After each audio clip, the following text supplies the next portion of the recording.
தற்போது அண்ணா திராவிட முன்னேற்ற கழகத்தின் சார்பில் தங்களுடைய பிரச்சாரம் எழுச்சி பயணம்தான் மக்களை இருக்கிறது என்று சொல்ல பேராசிரியர் கல்யாண சுந்தரம் அவர்களை அன்போடு அழைக்கின்றனர். தலைப்பு என்ன அப்படின்னா, தங்களுடைய பிரச்சாரத்தால் அதிகமாக மக்களை கவர்கிறவர்கள் யார் என்பதுதான் தலைப்பு. இந்த தலைப்பை பார்க்கிற போதே எனக்கு ஒரு சின்ன தயக்கம் இருந்தது. ஏனென்றால் கவர்வதற்காக பிரச்சாரம் செய்கிற இடத்தில் நாங்கள் இல்லை. எந்த கவர்ன? அதுதான் பிரச்சனை. எந்த கவர்லையும் நாங்கள் இல்லை. சரிதானா? நாங்கள் உண்மையை சொல்லுகிறோம், அதை மக்கள் ஏற்றுக்கொள்ளுகிறார்கள். பிரச்சாரத்தின் மூலமாக இன்றைக்கு மக்கள் படுகிற துன்பங்களை, துயரங்களை மக்கள் மன்றத்திலேயே எடுத்து வைத்து அதற்கான தீர்வையும் ஒரு கட்சி சொல்லிக் கொண்டிருக்கிறது என்றால், அப்படி ஒரு வேலையை செய்து கொண்டிருக்கிற பொதுச் செயலாளரை தலைமையேற்றிருக்கிற கட்சியிலிருந்து வந்து பேசுகிறேன் என்கிற முறையிலே நான் முதலிலே மகிழ்ச்சி அடைகிறேன். பிரச்சாரத்தை தொடங்கினார். மக்கள் கூட்டம் அலையலையாக தமிழ்நாடு முழுவதும் எங்கே போனாலும் மக்கள் திரளுகிறார்கள். திரளுகிற இடத்திலே அவர் வேறெந்த சண்டையும் போடவில்லை. மிக தெளிவாக மக்களினுடைய பிரச்சனைகளை எடுத்து வைத்தார். இதே மாதிரி பிரச்சாரம் நடந்துட்டு இருக்கு. எப்படி? அந்த பக்கம் ஓரணியில் தமிழகம். நீங்கள் வேண்டுமானால் கடந்த கால அரசியல் வரலாறுகளை எடுத்து பாருங்கள். ஒரு ஆண்ட கட்சி, 4 ஆண்டுகள் ஆண்ட கட்சி, எந்த கட்சியாக இருந்தாலும் தன்னுடைய சாதனைகளை வெளிப்படுத்துகிற வகையிலே தான் அவர்களுடைய பிரச்சார முழக்கம் இருக்கும், அதற்கான பெயர் இருக்கும். இந்தியா ஒளிர்கிறது என்று பிரச்சாரம் வைப்பார்கள். தமிழ்நாடு முன்னேறி இருக்கிறது என்று பிரச்சாரத்திலே வைப்பார்கள். முதல் முறையாக இப்பொழுது திமுக தான் 4.5 ஆண்டுகள் ஆண்ட பிறகு எல்லாரும் ஓரணியில் வாருங்கள் என்று கூப்பிடுகிறது. எதற்காக என்று கேட்கிறோம். அதோ பாரதிய ஜனதாவை எதிர்க்க வேண்டும் என்கிறார்கள். நான் கேட்கிறேன், 4.5 ஆண்டுகள் நீங்கள் ஆட்சி நடத்தி முடித்த பிறகுதான் இந்த முடிவுக்கே வந்திருக்கிறீர்களா? நீங்கள் என்ன செய்திருக்கிறீர்கள்? 4.5 ஆண்டுகளில் நான் செய்த சாதனைகள் என்று சொல்லி அல்லவா நீங்கள் வாக்கு கேட்க வேண்டும். அப்படி அல்லவா உங்களுடைய பிரச்சாரத்தை நீங்கள் கட்டமைத்திருக்க வேண்டும். இல்லையே. ஏன்? சொல்லுவதற்கு சாதனை என்று எதுவும் இல்லாத போது எதை வைத்து பண்ண முடியும்? எனவே அண்ணா திராவிட முன்னேற்ற கழகத்தை குறை சொன்னால் கட்டாயமாக வெற்றி பெற முடியாது என்பதை தெரிந்த பிறகுதான் பாரதிய ஜனதா பூச்சாண்டியை காட்டுவதன் மூலமாக நாம் இங்கு வெற்றி பெற்று விடலாம் என்று அவர்கள் நினைக்கிறார். நீங்க வேற அவங்களோட போய் சேர்ந்துட்டீங்களா? நாங்க அவங்களோட இருக்கிறங்காட்டியே பாரதிய ஜனதாவும் நாங்களும் கொள்கை ரீதியா ஒத்து போன மாதிரி எனக்கு முன்னாடி தம்பி இடுமோன கார்த்தியும் கூட சொல்லி பேசினார். திமுக அதிமுக இரண்டும் அப்புறப்படுத்தப்பட வேண்டும். இந்த கோரிக்கையும் இந்த முழக்கமும் வெகு காலமாக இருக்கிறது. ஆனால் அதற்கு சரியான மாற்று என்று தமிழ்நாட்டு மக்கள், தமிழர்கள் யாரையாவது அடையாளம் கண்டிருக்கிறார்களா? இந்த 2 கட்சியும் 2 கூட்டணியும் வேண்டாம் என்று சொல்லுகிற போது அதற்கென்று ஒரு குறிப்பிட்ட சதவிகித வாக்குகள் இருக்கிறது. தம்பி கேட்டார், 8 விழுக்காடு வாக்குகளை கூட்டணியில் இருக்கிற இன்னொரு கட்சி வாங்க முடியுமா? ஒருவேளை இந்த இரண்டும் வேண்டாம், திமுக அதிமுக வேண்டாம் என்று போய் நின்றால் அதே வாக்குகளை வாங்குவார்கள். இது ஒரு குறைந்தபட்ச வாக்குகள் இருந்து கொண்டே இருக்கிறது. நான் அவருக்கு சொல்லுகிறேன், காசு கொடுக்காம திமுக அதிமுக வெற்றி பெற முடியுமா என்கிற அந்த கேள்வியை தொடர்ச்சியாக வைக்கிறார்கள். இவையெல்லாம் குற்றச்சாட்டுகள். காசு வாங்கிட்டு தேர்தலை சந்திக்கிறீங்கிற குற்றச்சாட்டும் இருக்கிறது. குற்றச்சாட்டுகள் இருந்து கொண்டுதான் இருக்கிறது. அப்ப அதையெல்லாம் தாண்டி அண்ணா திராவிட முன்னேற்ற கழகம் களத்திலே வருகிற போது வெறும் விமர்சன அரசியலை வைக்கவில்லை, கோட்பாடு ரீதியான பிளவுகளையே முதன்மைப்படுத்தவில்லை. மாறாக சொல்லுகிறோம், நாங்கள் ஆட்சியில் இருந்த 10 ஆண்டு காலத்திலே 17 மருத்துவக் கல்லூரிகளை தமிழ்நாட்டிலே கொண்டு வந்தோம் என்று சொல்லுகிறோம். இந்தியா விடுதலை அடைந்த பிறகு நீங்கள் எடுத்து பார்க்கலாம், எந்த மாநிலத்திலும் ஒரு ஆட்சி காலத்தில் 11 மருத்துவக் கல்லூரிகள் கொண்டு வந்த சரித்திரம் கிடையாது. முதல் முறையாக தமிழ்நாட்டை ஆண்ட எங்கள் புரட்சி தமிழர் அண்ணன் எடப்பாடியார் அவர்களினுடைய அந்த ஆட்சியில தான் 11 மருத்துவக் கல்லூரிகளை பெற்றோம். நாங்க அண்ணன் எனக்கு பின்னாடி பேச வருகிற அண்ணன் திமுகவை சேர்ந்த அண்ணன் நான் கேட்கிறேன், 17 மருத்துவக் கல்லூரிகள் கொண்டு வந்தோம். 4.5 ஆண்டுகள்ல 1 அதிகப்படுத்திருக்கலாம் இல்லைன்னா? அப்ப என்ன சொல்றோம்?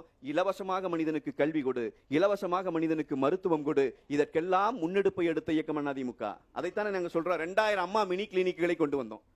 பேசிட்டே போயிரலையே. எங்க பொதுச் செயலாளர் ஒரு பேச்சாளராக நின்று போகவில்லை, மாறாக களத்திலே செய்து காட்டினார். ஒரு சாதாரண விவசாய குடும்பத்திலிருந்து ஒரு விவசாயி ஒரு கிளை செயலாளராக இருந்தவர் முதலமைச்சரான பிறகு சாதித்து காட்டினார். 2000 அம்மா மினி கிளினிக் ஒவ்வொரு கிராமங்களுக்குள்ளாகவும் இந்த கிளினிக் வந்துச்சு. நான் கேட்கிறேன், அதுல 1வது இன்னைக்கு இருக்கா? அம்மா உணவகங்கள் என்கிற மாசற்ற திட்டங்களை அண்ணா திராவிட முன்னேற்ற கழகம் கொண்டு வந்த திட்டங்களை யாராவது ஒருவர் குறை சொல்ல முடியுமா? எதிர்க்கட்சியாக இருந்தாலும் சொல்ல முடியுமா? 500 கலைஞர் உணவகங்கள் கொண்டு வருகிறேன் என்று சொன்னீர்களே, எங்கே? தேர்தல் வாக்குறுதியிலே மட்டும் இருக்கிறது. அப்ப இதைத்தான் நான் சொல்றேன். அண்ணன் வன்னியரசு அவர்கள் பேசுகிற போது எனக்கு இருந்த வருத்தம் என்னன்னா, அண்ணன் வன்னியரசு அவர்கள் எல்லாம் வெகு காலமாக களத்தில் நின்று கொண்டு அரசியல் செய்கிற ஒரு நபர், என்னுடைய பெரிய மரியாதைக்குரியவர். ஆனால் நாம் ஒரு பிரச்சனை திமுக செய்கிறது என்று சொன்னால் திமுக அப்படி செய்யவில்லை என்று அவர் மறுப்பதில்லை. ஆமா திமுக செய்கிறது அதுக்கு இதுதான் காரணம் கூட சொல்றது இல்ல, உடனடியாக உத்தரப்பிரதேசத்துக்கு போய்விடுவது. நான் போதை கலாச்சாரம் தமிழ்நாட்டில் முன் எப்போதையும் விட மிக கொடூரமாக இருக்கிறது. சட்டமன்றத்திலே அமைச்சர் சொல்லுகிறார் ஹெச்ஐவியினுடைய growth rapid growth நடந்திருக்கு தமிழ்நாட்டில். பிரச்சனையா இல்லையா இது? ஹெச்ஐவியினுடைய வளர்ச்சி எப்படி ஹெச்ஐவி பேஷண்ட் உடனே டபுள் மடங்காவா? சிரிஞ்சு பயன்படுத்த தொடங்கிட்டான், அவ்வளவுதான செய்தி. அண்ணா போதைப் பொருள் பழக்கம் அதிகரித்து விட்டது, நம்முடைய பிள்ளைகள் அதிலே சாகிறார்கள். இந்த நிலையை தடுத்து நிறுத்த வேண்டும் என்று சொன்னால் உத்தரப்பிரதேசம் தாங்க வருது. எங்கிருந்து வந்தால் என்ன, போலீஸ் உங்களிடம் தானே இருக்கிறது. நீங்கள் நிறுத்துங்கள். இங்கே வர்றேன், மதுக்கடைக்கும் வர்றேன். மதுக்கடை அண்ணனோட கருத்தையும் நான் எடுத்துக்கிறேன். என்ன சொல்றேன் இப்ப, நீங்க இது இவ்வளவு பதட்ட வேண்டியதில்லை, நான் சொல்றேன். அண்ணன் உடனே மதுக்கடைகள் நீங்கள் ஒழிப்பீர்களா என்கிற கேள்வி வைக்க, நான் அண்ணனுக்கு அன்போடு சொல்லுகிறேன், மதுக்கடை ஒழிப்பு என்பது ஆண்ட கட்சி, அது ஆண்ட கட்சி எதிர்கட்சி, இந்த கட்சிகளுக்கு அதனுடைய யதார்த்தம் என்னன்னு புரியும். நாங்கள் என்ன சொன்னோம்னா, மது ஒழிப்பு, பூரண மது ஒழிப்பு என்பது ஒரு நாளில் சாத்தியமில்லை. அதனால்தான் புரட்சித் தலைவி அம்மா அவர்கள் இருந்த ஆட்சி காலத்தில் என்ன செஞ்சாங்கன்னா, மதுக்கடைகளுக்கு நேரத்தை கொண்டு வந்தாங்க. முதல்ல கொஞ்சம் கொஞ்சமாக இதை குறைக்க வேண்டும் என்பதுதான் நோக்கம். அண்ணன் எடப்பாடியார் அவர்களின் ஆட்சி காலத்திலும் மதுக்கடைகளுக்கு நேர நிர்வாகம் கொண்டு வரப்பட்டது.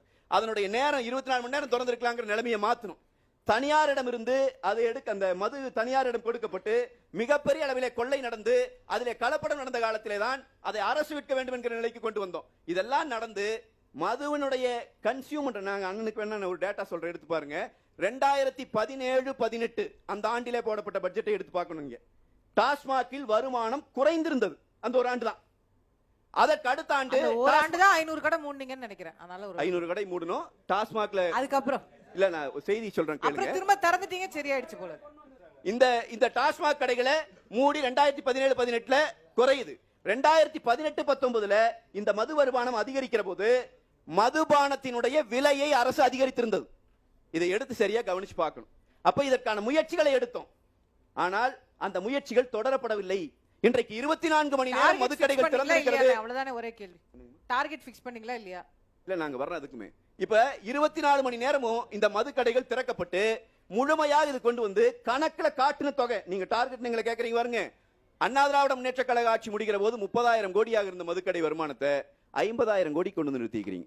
அதை மரியாதைக்குரிய அண்ணன் விரும்பி இருந்தால் என்றால் ஸ்டாலினிடமே கேட்டிருக்கலாம், மதுக்கடைகளை உடனே மூடுங்களே ஸ்டாலின். எங்களை இவ்வளவு அவசரப்பட்டு கேட்கிறவர், அவரை சந்திக்கிற போது நேரடியாக கேட்டிருக்கலாம், கூட்டணி கட்சியிலே தான் இருக்கிறார். எனவே அது சாத்தியமில்லை என்பது வெளிப்படையாக தெரிகிறது. அப்ப இல்ல, மாநாடு நடத்துனீங்க, அவங்களையும் கூப்பிட்டு நடத்துனீங்க. யார் மதுக்கடை திறந்து வச்சிருக்காங்களோ அவங்களையும் கூப்பிட்டு மாநாடு நடத்தி அப்புறம் அவங்ககிட்ட கேட்கணும், எங்கிட்ட இவ்வளவு பதட்டப்பட்டு கேட்க.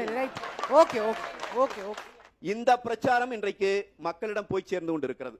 அதனால்தான் அலையலையாக மக்கள் கூட்டம் எங்கெல்லாம் எடப்பாடியார் கூட நிற்கிறாரோ அந்த இடமெல்லாம் மக்கள் கூடுகிறார்கள். அந்த கூட்டம் ஒரு விஷயத்தை கட்டியங்கூறி சொல்லிக் கொண்டிருக்கிறது, திமுகவினுடைய இறுதி உரை எழுதப்பட்டுக் கொண்டிருக்கிறது. திமுக இந்த முறை தான் மட்டும் அழிந்து போக போவதில்லை.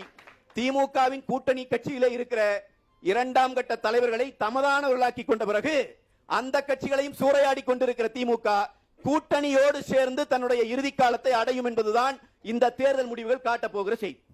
எனவே இந்த பிரச்சாரத்தை நாங்கள் முன்வைக்கிறோம். நாங்கள் செய்த சாதனைகளை சொல்லுகிறோம். இந்த திமுக அரசு செய்து கொண்டிருக்கிற அநியாயங்களை நாங்கள் சுட்டிக்காட்டுகிறோம்.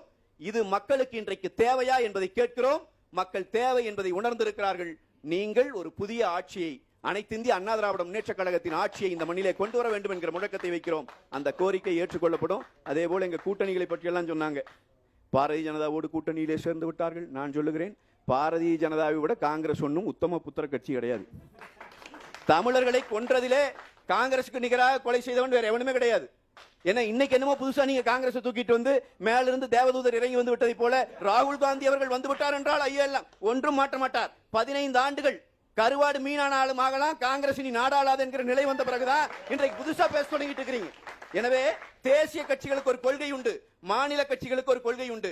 கொள்கை ஒன்றாகி கூட்டணிகள் அமையவில்லை. மீண்டும் மீண்டும் எங்கள் பொதுச் செயலாளர் தெளிவாக சொல்லுகிறார், கொள்கை ஒன்றாகி கூட்டணிகள் இல்லை. ஒரே கொள்கைனா எல்லாரும் ஒரே கட்சியில் இருந்து போயிடலாமே. ஆளுக்கு ஒரு கொள்கை இருக்கு. ஆனால் காலத்திலே ஏற்பட்டிருக்கிற இந்த சூழலை மாற்றுவதற்கு இன்றைக்கு ஏற்பட்டிருக்கிற தேவை என்ன என்பதை உணர்ந்து குறைந்தபட்ச செயல் திட்டத்தின் அடிப்படையிலே நாங்கள் கரம் கோர்த்திருக்கிறோம். எனவே ஏதோ ஒரு காரணங்களை சொல்லிக் கொண்டிருப்பதன் மூலமாக நம்மை நாமே ஏமாற்றிக் கொண்டிருப்பதை விட்டுவிட்டு உண்மையான மாற்று அரசியலை முன்னெடுப்பதற்கு அண்ணா திராவிட முன்னேற்றக் கழகத்தை மக்கள் ஆதரிக்கப் போகிறார்கள். எழுதி வைத்துக் கொள்ளுங்கள், 2026 இரட்டை இலைகளுக்கானது. நன்றி, வணக்கம்.